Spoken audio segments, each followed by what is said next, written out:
ঢিঙৰ দৰে কাণ্ড যাতে আকৌ পুনৰ সংঘটিত নহয় উজনি অসমত, তাৰ বাবে উজনি অসমৰ খিলঞ্জীয়া মানুহ, অসমৰ সমূহ খিলঞ্জীয়া মানুহ একত্ৰিত হ'বৰ হ'ল। এইবাৰ খিলঞ্জীয়া যুঁজিব, এঘৰি আমি যুঁজিম, একদম স্পষ্ট কথা।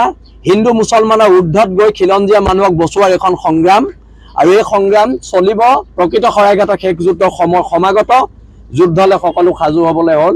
খিলঞ্জীয়াৰ প্ৰত্যেক ঘৰে ঘৰে মাৰণাস্ত্ৰ দিবলৈ আমি চৰকাৰক পুনৰবাৰ আহ্বান জনাইছোঁ। জাতি যদি বাচিবলৈ হয় ফেচবুক এৰক, হেংদাং লৈ ৰাজপথলৈ ওলাই আহক।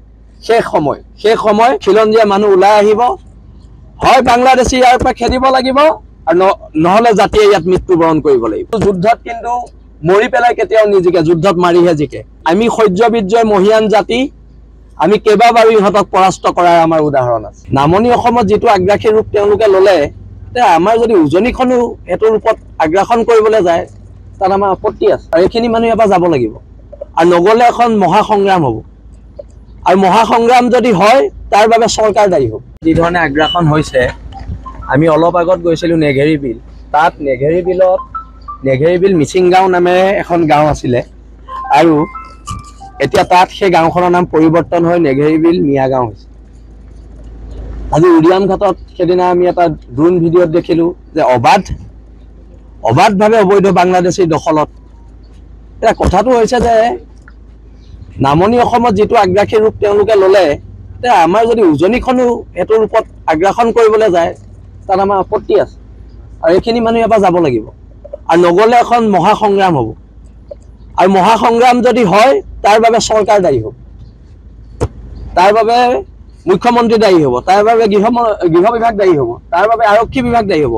কিন্তু নুযুঁজাকে কিন্তু এৰি নিদিম। এইবাৰ খিলঞ্জীয়া যুঁজিব, এঘৰি আমি যুঁজিম, একদম স্পষ্ট কথা।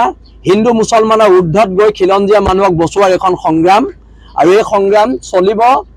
কাৰণ ঢিঙৰ দৰে কাণ্ড যাতে আকৌ পুনৰ সংঘটিত নহয় উজনি অসমত, তাৰ বাবে উজনি অসমৰ খিলঞ্জীয়া মানুহ, অসমৰ সমূহ খিলঞ্জীয়া মানুহ একত্ৰিত হ'বৰ হ'ল।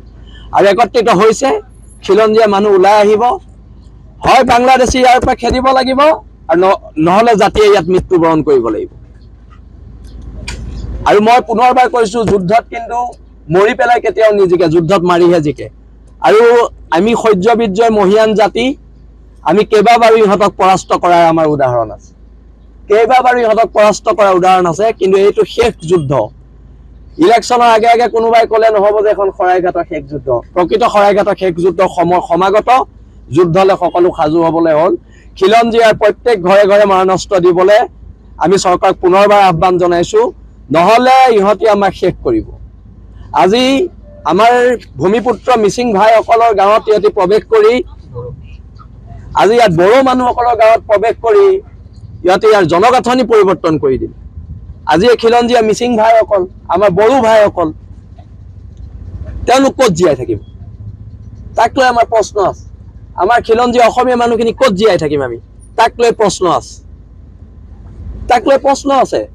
আৰু মই অসমৰ জনগণক, খিলঞ্জীয়া মানুহক, ইয়াৰ থলগিৰি মানুহক এটা কথাই বীৰ লাচিত সেনা মঞ্চৰ পৰা আহ্বান জনাইছোঁ, জাতি যদি বাচিবলৈ হয় ফেচবুক এৰক, হেংদাং লৈ ৰাজপথলৈ ওলাই আহক। শেষ সময় আৰু শেষ যুদ্ধ। হয় জিকিম, নহয় হাৰিম, কিন্তু এইবাৰ কিন্তু জিকিবলৈ যুদ্ধ কৰিব লাগিব। আৰু নিজৰ ইতিহাসটো নিজে চাওক, আমি 17 বাৰ ইহঁতক হৰুৱাই থৈছোঁ, এইবাৰ হ'লে 18 বাৰ হ'ব, কিন্তু হৰুৱাব লাগিব। নাই, সজাগ হ'ব লাগিব। সৰু পথাৰৰ মানুহ সজাগ হ'ব লাগিব, বৰপথাৰৰ মানুহ সজাগ হ'ব লাগিব, শিৱসাগৰৰ মানুহ সজাগ হ'ব লাগিব, যোৰহাটৰ মানুহ সজাগ হ'ব লাগিব। এতিয়া আপোনালোকে বিশ্বাস নকৰিব, আমাৰ শিৱসাগৰত মোৰ ঘৰ, শিৱসাগৰ টাউনত। শিৱসাগৰ টাউনৰ পৰা 10 কিলোমিটাৰ দূৰত চিন্তামণিগড়ত বাংলাদেশীয়ে খিলঞ্জীয়া মিচিং মানুহৰ মাটি, খিলঞ্জীয়া আহোম মানুহৰ মাটি তেওঁলোকে দখল কৰিছে। তাৰ বিৰুদ্ধে প্ৰতিবাদ হ'ব। শিৱসাগৰ গৈও এখন যুদ্ধ আছে। এতিয়া গোটেই অসম বচোৱাৰ এখন যুদ্ধ, আৰু এইবিলাক চব দোকান উচ্ছেদ কৰিব লাগিব। আৰু ইহঁতৰ এটা ঘৰো যাতে থাকিব নোৱাৰে। এটা ঘৰ যদি থাকে, পিছত বীৰ লাচিত সেনা অসমে কিন্তু ভাঙি জ্বলাই দিলে আমাক কিন্তু তেতিয়া দুখ নিদিব অসম পুলিচ আৰু অসম চৰকাৰে। সেইটো কথা কৈছোঁ, সেই কথাটো কৈছোঁ। আমি কিন্তু ভাঙি জ্বলাই দিম যদি চৰকাৰে ব্যৱস্থা নলয়। সেইটো স্পষ্ট কথা, ভাঙি জ্বলাই দিয়া হ'ব। আৰু এখন বাছ চলে, এই বাছখন জিলা প্ৰশাসনে বন্ধ কৰিব লাগিব। কি আছিলে নাম? হাতীমেৰা ষাঠি বুলি এখন বাছ চলে, তাৰ পৰা অবৈধ বাংলাদেশী অনা নিয়া কৰা হয়।